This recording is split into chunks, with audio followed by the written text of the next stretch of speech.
like to give you a little tip when you use any of my Notion templates.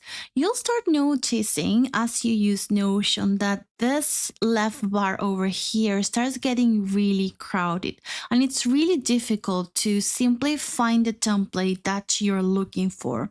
So, there are two things that I want to let you know. First of all, you have the favorite section.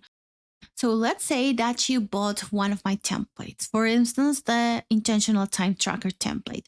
Now, this is at the end of this list that has tons of Notion templates. So when you click on the three dots here, you have the option to add to favorites. And when you scroll up, you will see the intentional time tracker. It's here. This is the template that you got, and it's at the top. It doesn't have to be at the top, it depends on which template you got. But for instance, let me show you what I have. And then to remove it, you can just remove from favorites. What I like to do is I have my VisNet headquarters. That is my page in the favorites. And then I have the goals, projects, and tasks. And this is my own intentional time tracker, which I have modified for myself. So this is what I do, and I have my business headquarters marked as favorite.